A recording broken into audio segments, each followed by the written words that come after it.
Madame, Monsieur, bonsoir et ravi de vous retrouver pour cette grande session d'information. Bienvenue sur Gabon 24. Tout d'abord les titres.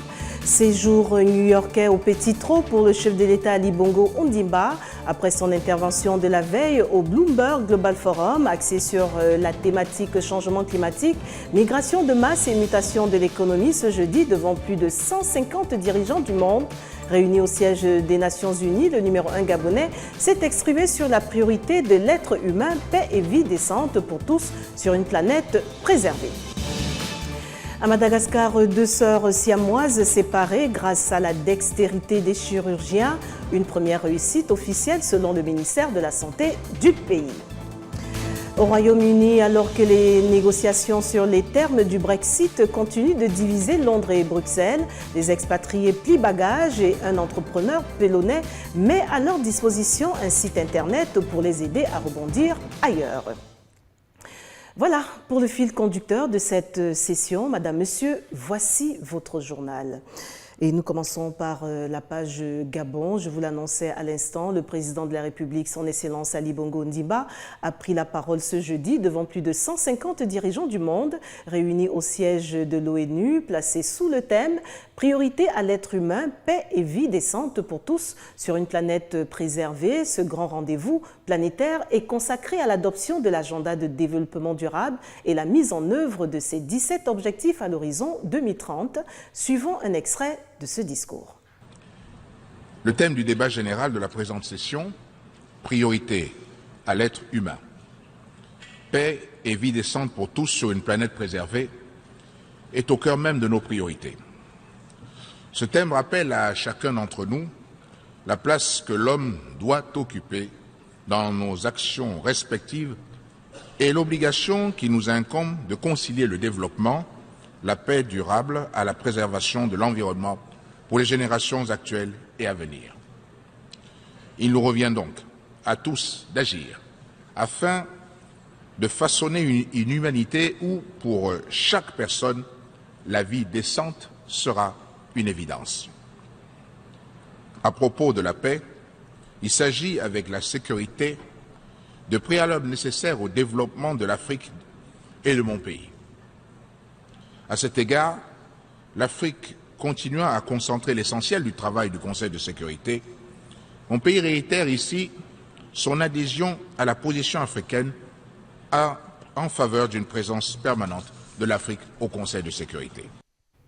Et si de nombreuses personnes s'interrogent sur la présence du président Ali Bongo Ondimba au sommet sur le pacte mondial de l'environnement qui se poursuit au siège des Nations Unies à New York, il faut simplement retenir que le président gabonais est le porte-étendard du continent sur les questions de climat en sa qualité de coordonnateur du bureau du comité des chefs d'État et de gouvernements africains sur le changement climatique, CAOX. Les détails avec Kenny Ongouri. La présence d'Ali Bongo Ondimba, président du Gabon, aux côtés d'Antonio Guterres, secrétaire général des Nations Unies, et du président français Emmanuel Macron sur invitation de ce dernier à la table des officiels pendant le sommet sur le pacte mondial de l'environnement au siège des Nations Unies à New York pourrait être sujette à caution. Il faut dire pour l'essentiel que le chef de l'État gabonais, pour sa part, est le coordonnateur du bureau du comité des chefs d'État et de gouvernement africains sur le changement climatique, CAOSC, dont la présence à ce sommet visait à harmoniser les différents instruments internationaux sur les questions de réchauffement climatique. Sa présence à cette grand-messe mondiale sur le climat était donc nécessaire afin de porter la voix de l'Afrique sur cette importante question concernant la problématique de notre ère, qu'est le climat et ses changements. Cette responsabilité lui a été confiée par ses pairs lors des travaux de la 28e session ordinaire de la conférence des chefs d'État et de gouvernement de l'Union africaine en janvier 2017. C'est pourquoi le chef de l'État a présidé à New York la réunion du bureau des comités des chefs d'État et de gouvernement africains sur les changements climatiques. Occasion pour lui de proposer la mise en place d'une stratégie climatique intégrée dans la politique de développement durable déclinée dans l'agenda 2063 qui comporte entre autres la réalisation d'une stratégie climatique intégrée. La politique de développement durable et requiert ainsi de prioriser l'initiative africaine sur l'adaptation des énergies renouvelables ainsi que les 3 commissions régionales du Sahel, le bassin du Congo et les États insulaires. Mais aussi l'établissement d'une feuille de route visant à réduire la hausse globale des températures à un niveau bien inférieur à l'objectif de 2 degrés. Seuil maximum à ne pas franchir pour éviter les évolutions dangereuses du système climatique. Cette réunion est venue poser les jalons du socle juridique devant garantir à chaque être humain le droit à un environnement sain, au même titre que la Charte universelle des droits de l'homme lui garantit dans le même temps des droits civils et politiques, a ajouté Ali Bongo Ondimba. UAR, Union africaine de radiodiffusion, est au Gabon en marge de la rencontre qui se tient depuis le 19 septembre dans nos murs. S'est entretenu ce jeudi avec le ministre d'État en charge de la communication, Alain Klobilimize. L'UAR qui se veut un catalyseur en unissant des forces que comptent les 53 pays membres dans une Afrique solidaire pour obtenir des contenus attractifs au bénéfice de son public. Miran Dangué. Grégoire Djaka, directeur général de l'Union africaine de radiodiffusion, a affirmé que la question des contenus demeure une préoccupation majeure pour les médias africains. La résolution de cette problématique permettra d'offrir des contenus qui correspondent aux réalités africaines. Nous parlons de numérisation, nous parlons d'un certain nombre de projets, mais au fond, il faudrait d'abord commencer par regarder la question des contenus. Aider nos chaînes de télévision à améliorer leur contenu, à offrir aux publics africains des contenus qui tiennent compte des réalités africaines et qui font la promotion de notre culture en Afrique. Et nous devons, sur ce plan, nous-mêmes définir une norme entièrement africaine, une norme qui devrait s'appliquer aux Africains, et cela de l'Afrique du Nord au sud et de l'est à l'ouest. Pour Kodja Abderrahman, directeur commercial de la télévision algérienne, le financement va de pair avec la qualité des programmes. Cela permettra d'exploiter l'immédiateté et le pouvoir audiovisuel des médias et mettre en exergue la richesse des histoires populaires du continent pour divertir et éduquer les téléspectateurs. On ne peut obtenir des financements à partir de dispositifs commerciaux que si nous avons une bonne qualité de programme. Parce que les annonceurs ne peuvent venir nous soutenir, nous accompagner que s'il y a de la qualité. Si nous produisons de la mauvaise qualité, ils ne vont pas venir nous soutenir pour la qualité. Donc la question essentielle, c'est que maintenant nous devons produire des programmes et des contenus de qualité. L'UAR, qui compte 53 pays membres dont le Gabon, compte mettre en place prochainement des programmes qui seront diffusés sur le continent afin de raviver l'intérêt pour la culture africaine. Célébration ce jeudi 21 septembre de la Journée internationale de la paix, et le Gabon n'était pas en marge de cette commémoration sur le thème « Ensemble pour la paix, respect, dignité et sécurité pour tous ». La cérémonie commémorative s'est déroulée à Libreville au Palais Omar Bongo du Sénat. En témoigne ce compte rendu de PJ Opas Fred Ndongo, rendu par Mirandangué. C'est au Palais Omar Bongo du Sénat que les festivités liées à la commémoration de la Journée internationale de la paix se sont déroulées. Une initiative mondiale des Nations Unies qui vise à la construction et à la consolidation au quotidien d'une culture de paix, indispensable pour un développement harmonieux et durable de nos sociétés. La célébration de cette journée a fait l'objet d'une démarche commune du gouvernement gabonais, de la société civile et des Nations Unies. C'est en 2001 que par une résolution de l'Assemblée générale des Nations Unies, le 21 septembre a été choisi comme date de célébration de la Journée internationale de la paix. Célébration pour laquelle nous sommes aujourd'hui réunis. Pour cette année 2017, le thème de la journée est « Ensemble pour la paix, respect, dignité et sécurité pour tous ». L'appui à la contribution des femmes pour la promotion de la culture de la paix et des objectifs du développement durable au Gabon est un projet soutenu par le système des Nations Unies pour les femmes gabonaises qui a été mis en lumière ce jeudi. La ministre déléguée auprès du Premier ministre chargée de la décennie de la femme et de l'égalité des chances s'est félicitée de la place dédiée à la femme lors de cette journée dans le processus de paix. Afin de placer entre les mains des femmes les leviers pour agir plus efficacement sur l'action gouvernementale, et sur le processus d'élaboration des textes de loi et la maîtrise des actions de construction de la paix, le gouvernement a fait adopter par le Parlement la loi numéro 009/2016 fixant les quotas d'accès des femmes et des jeunes aux élections et aux emplois supérieurs de l'État. Les premières missions du secrétaire général de l'ONU visaient à lancer un appel en faveur de la paix, d'exhorter les citoyens, les gouvernements et les dirigeants du monde entier à faire de la paix la première de leurs priorités.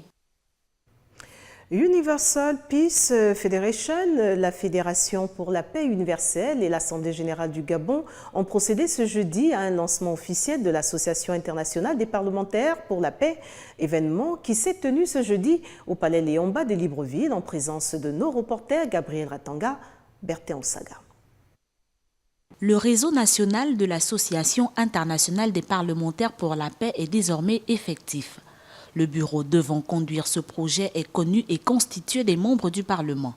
C'était en présence du 5e vice-président, représentant du président de l'Assemblée nationale et des membres de la Fédération pour la paix universelle que le projet a pris effet. Depuis 2016, l'Association internationale pour la paix universelle a été lancée depuis Séoul.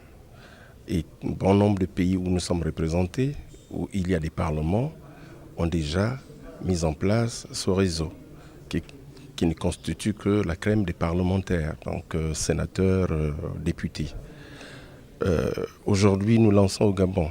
Oui, le lancement de cette structure au Gabon est d'une extrême importance. Nous ne pouvons pas mettre une structure aussi importante sans pour autant la faire connaître à tout le monde, que nous avions quand même une association des parlementaires qui défendent les causes de la paix. Le 21 septembre, qui marque la célébration de la Journée internationale de la paix, les autorités gabonaises en ont donc profité pour lancer un message de paix à l'occasion de cet événement. Malgré le fait que nous soyons toujours un peu dans la paix ou dans l'esprit de la paix, à tout moment, il peut se poser un problème que nous ne pouvons pas éventuellement échapper. Donc pour cela, il faut prévenir, il faut faire des préventions pour que nous soyons toujours en alerte. L'événement s'est clôturé par la nomination des ambassadeurs de la paix qui devront dans tout le pays relayer le message qui est « Ensemble pour la paix, le respect, la dignité et la sécurité pour tous dans un monde où le terrorisme et l'incitation à la violence prennent de l'ampleur ». J'en viens à la réhabilitation prochaine de plusieurs sites pour l'expression culturelle du Gabon, de musées des arts et traditions. L'ancienne structure de l'ambassade des États-Unis feront bientôt peau neuve. En témoigne ce regard de Mirandangé. La culture n'a pas de prix, c'est ce qu'a affirmé Alain-Claude Lévisé ce jeudi, dont 3 sites ont fait l'objet d'une visite particulière. La salle polyvalente du ministère de la Culture, le musée gabonais des arts et traditions et l'ancienne structure de l'ambassade des États-Unis près le Gabon connaîtront bientôt un nouveau souffle. Le but étant d'aménager les locaux pour en faire des espaces dédiés à la jeunesse gabonaise. Et nous essayons de faire en sorte que la culture gabonaise trouve des espaces d'expression et des espaces qui accueilleront les Gabonaises et les Gabonais en toute fierté, mais aussi ceux qui vont visiter Libreville. Il faut qu'ils puissent se rendre dans un musée qui soit fait aux normes internationales et qu'ils puissent accueillir toutes les expositions possibles. Les travaux qui vont démarrer dans quelques semaines vont rentrer dans le calendrier de la culture gabonaise. Le montant alloué pour les travaux n'est pas encore connu, mais Alain-Claude affirme que le code des marchés publics sera respecté. Nous avons dans notre pays aujourd'hui l'exigence de respecter la loi. Et donc nous essayons de prendre des devis ici et là, et nous respecterons donc le code des marchés publics pour que l'entreprise qui soit sélectionnée le soit par rapport au code des marchés publics et qu'on évite un maximum la question des gré à gré.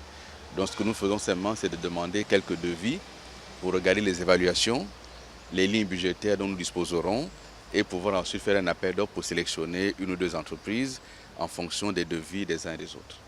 Ces différents travaux vont certainement permettre de faire du Gabon une attraction culturelle au niveau de la sous-région et pourquoi pas une destination culturelle en Afrique. Et pour tourner la page Gabon, parlons de l'appréhension de la vie en duo.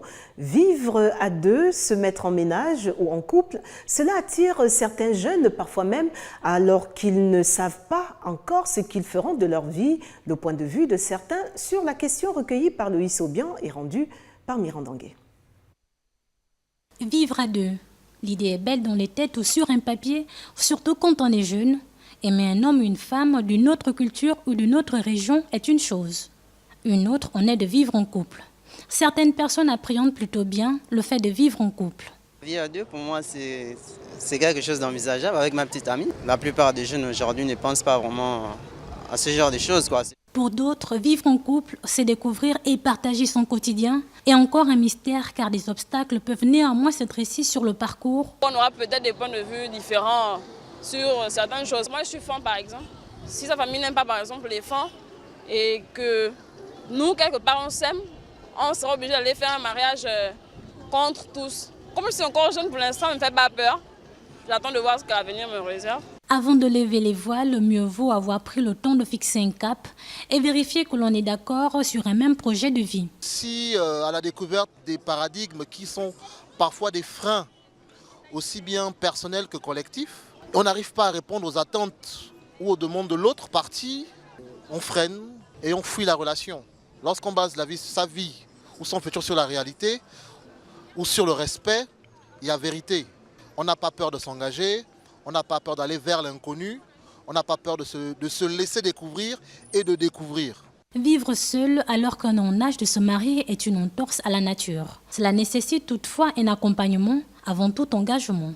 Parce qu'on n'accompagne plus, parce qu'autrefois, on avait des confréries masculines, des confréries féminines qui accompagnaient, parce que ça fait peur. Hein. Le lendemain, on ne sait pas ce que c'est.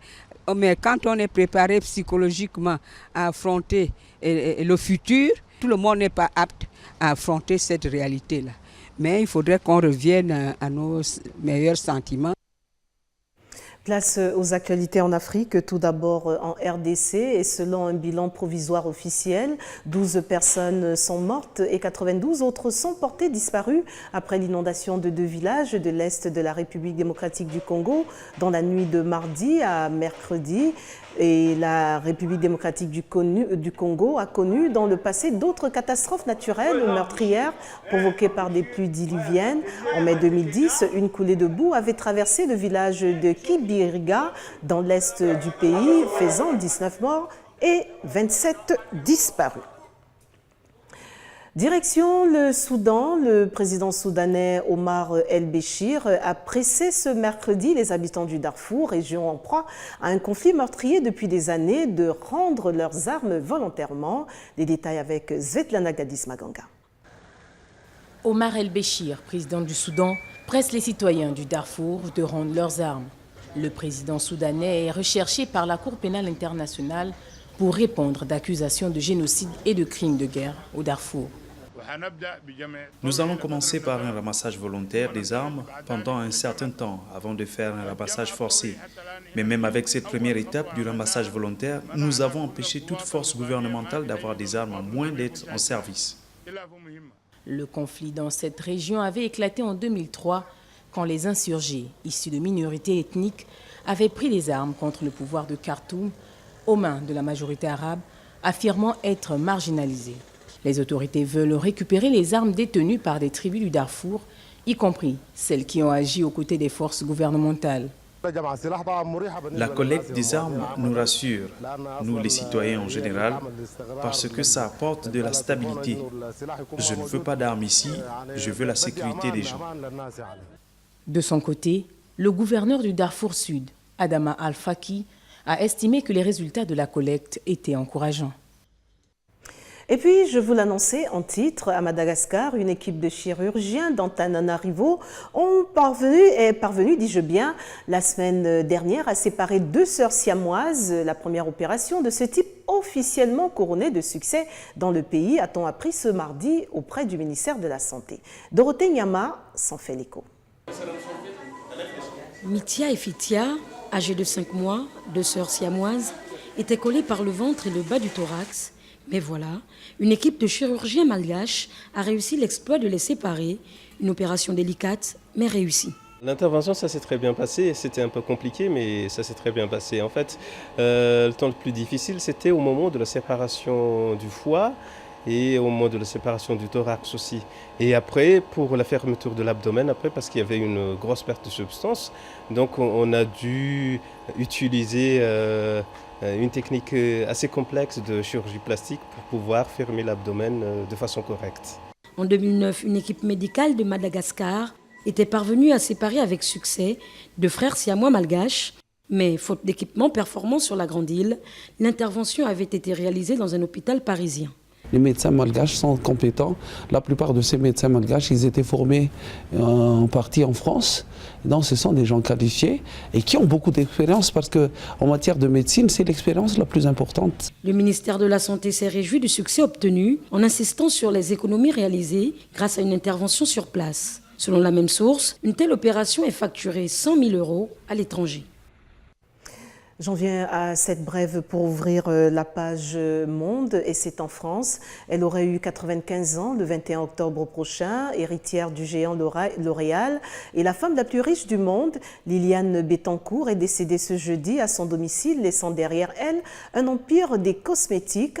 Ma mère est partie paisiblement, a écrit sa fille unique, Françoise Bettencourt-Meyers, dans un communiqué. À la tête d'une fortune estimée à près de 40 milliards de dollars en 2017, Liliane Bettencourt occupait la 14e place des personnes les plus fortunées. C'était la deuxième fortune française derrière le magnat du luxe et patron de LVMH, Bernard Arnault. Nous y reviendrons plus en détail au cours de nos prochaines sessions.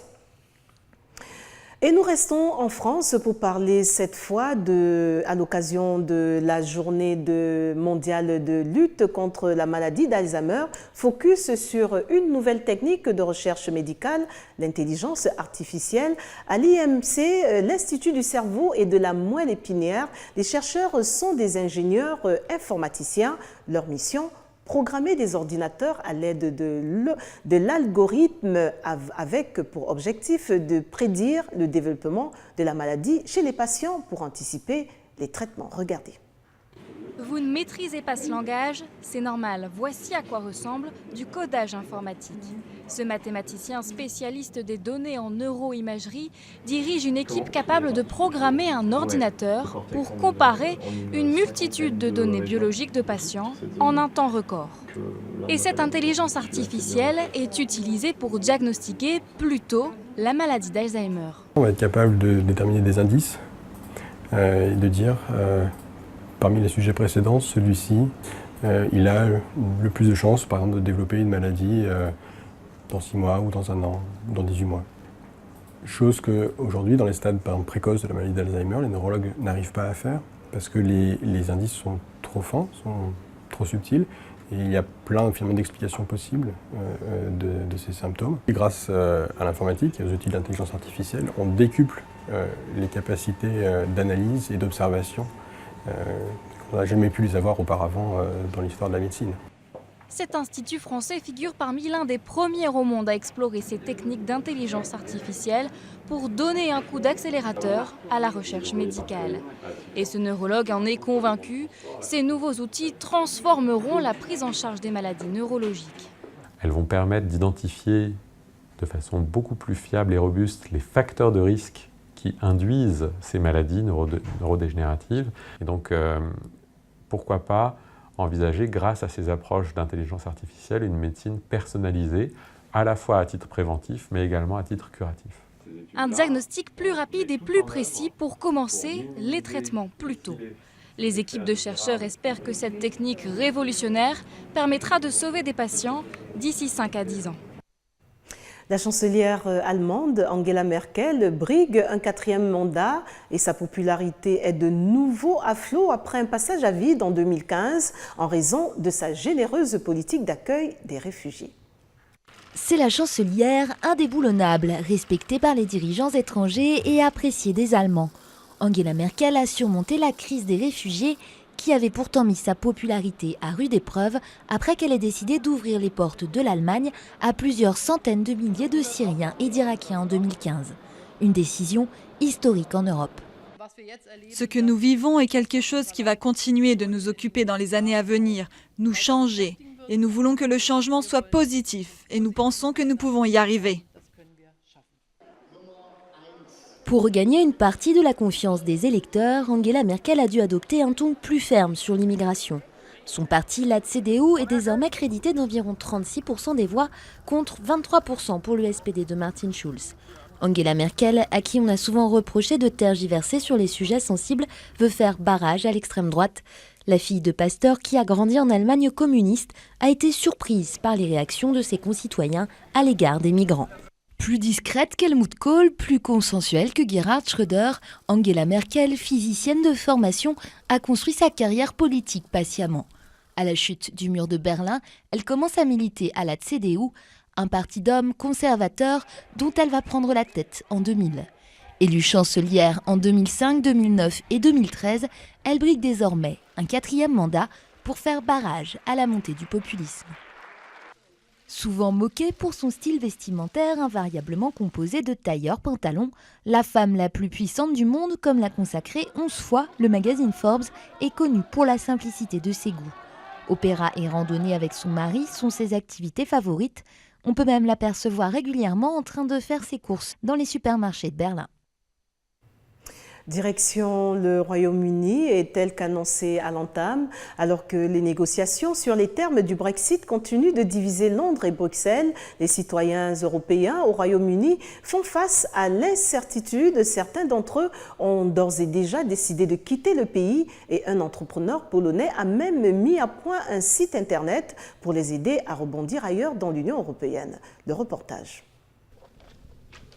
Les derniers cartons tout juste chargés, il est temps pour Babetli Adzone de dire au revoir à Londres. Cette mère de famille a décidé de déménager en Suisse en raison du Brexit. J'ai emménagé ici par amour. Pas par amour de quelqu'un, mais avec des idées de liberté, d'intégration, de compassion. Après le Brexit, j'ai eu le cœur brisé. Depuis le référendum l'an dernier, certains de ses amis, et même des membres de sa famille, disent avoir été la cible d'injures racistes. Pour autant, quitter le Royaume-Uni reste un crève-cœur. Je suis ici depuis 15 ans. J'ai rencontré mon mari ici. Nous avons 2 merveilleux enfants. Ils sont anglais. Je suis décoratrice d'intérieur et j'avais une entreprise florissante ici. J'ai dû mettre la clé sous la porte. Comme elle, ils sont nombreux à avoir choisi de quitter la capitale britannique et Marcin Choujar l'a bien compris.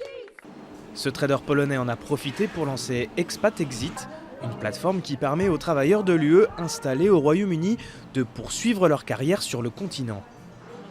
Il compte déjà pas moins de 2000 demandes. Il y a eu une forte augmentation de la demande lorsque la Première ministre a indiqué qu'il y aurait un Brexit dur. J'ai tout de suite vu le nombre d'inscriptions augmenter sur mon site internet. La question du statut des 3,2 millions d'Européens qui vivent outre-Manche est au cœur des négociations du divorce entre Londres et Bruxelles.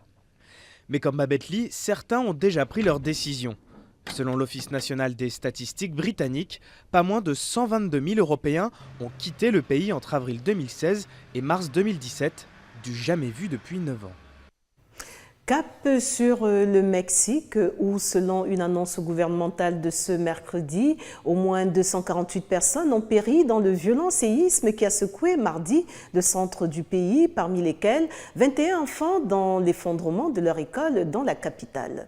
Dorothée Nyama nous en dit davantage. Comme d'autres bâtiments effondrés de Mexico, où il pourrait y avoir des survivants, le site de l'école primaire et secondaire Enrique Rebsamen, à l'extrême sud de la capitale, ressemble à une fourmilière où grouillent des casques blancs, jaunes, rouges, oranges, verts et bleus, des différents corps participant aux opérations de secourisme qui se poursuivaient mercredi au lendemain d'un violent séisme qui a frappé le centre du Mexique, et notamment une école de la capitale où 21 enfants ont perdu la vie.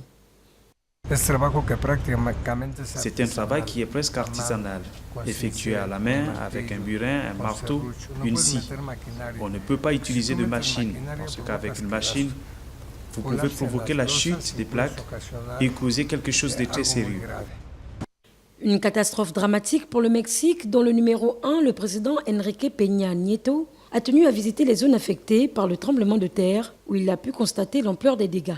Le séisme de mardi est survenu 32 ans jour pour jour après le grand tremblement de terre de 1985 qui avait fait plus de 10 000 morts et reste un traumatisme national au Mexique. Cette nouvelle tragédie frappe un pays encore sous le coup d'un séisme de magnitude 8,2, le plus puissant en un siècle au Mexique, qui a fait une centaine de morts et plus de 200 blessés dans le sud du pays le 7 septembre dernier. Et puis Airbus a ouvert ce mercredi en Chine un centre de finition pour gros porteurs A330, un nouvel argument de vente pour l'avionneur européen qui dispute à son rival américain Boeing un marché chinois à l'insolente croissance. En témoigne ce récit de Svetlana Gadis-Maganga. À Tianjin, ville portuaire à 150 km de Pékin, Airbus disposait déjà depuis 2008 d'une chaîne d'assemblage pour monocouloirs A319 et A320, la première du groupe hors d'Europe. Mercredi, Airbus a ouvert un centre de finition pour gros porteurs A330, un nouvel argument de vente pour l'avionneur européen qui dispute à son rival américain Boeing un marché chinois à l'insolente croissance.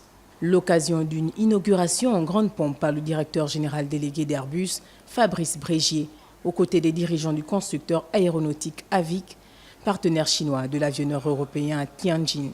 Sur un marché où Airbus fait jeu égal avec Boeing, ce centre de finition se veut un levier pour séduire les compagnies locales. Il réceptionnera des A330 assemblés en France et assurera l'aménagement des cabines et des peintures extérieures. 2 appareils en sortiront chaque mois. Selon Airbus, la Chine aura besoin d'environ 6 000 avions sur les 2 prochaines décennies. Or, l'explosion du trafic de passagers chinois à l'international va doper la demande de gros porteurs. Confort des sièges, configuration intérieure, écran, autant d'options cruciales qui permettent aux compagnies de se différencier. L'équipement d'une cabine d'A330 coûte jusqu'à une dizaine de millions d'euros. En rapprochant cette étape finale de sa clientèle, Airbus espère s'arroger un argument de vente supplémentaire. En 2016, il a livré 153 avions à ses clients chinois, soit 22% de sa production mondiale. Mais son rival américain, longtemps réticent à établir des usines en Chine, n'entend pas se laisser distancer. Boeing ouvrira l'an prochain à Jushan son propre centre de finition pour monocouloir B737. Le rappel des titres à présent. Séjour new-yorkais au petit trot pour le chef de l'État Ali Bongo Ondimba après son intervention de la veille au Bloomberg Global Forum axé sur le changement climatique, migration de masse et mutation de l'économie. Ce jeudi, devant plus de 150 dirigeants du monde réunis au siège de l'ONU, le numéro 1 gabonais s'est exprimé sur la priorité à l'être humain, paix et vie décente pour tous sur une planète préservée. Vous l'avez vu à Madagascar, 2 sœurs siamoises séparées grâce à la dextérité des chirurgiens. Une première réussite officielle selon le ministère de la Santé. Et puis en terminant au Royaume-Uni, alors que les négociations sur les termes du Brexit continuent de diviser Londres et Bruxelles, les expatriés plient bagages et un entrepreneur polonais met à leur disposition un site internet pour les aider à rebondir ailleurs. Voilà pour le fil conducteur, ou plutôt la fin de rappel de ces titres. Merci de nous avoir suivis. L'information continue sur Gabon 24, mais en attendant, n'oubliez surtout pas que, quoi qu'il arrive, entre-temps, gardez le sourire. Au revoir.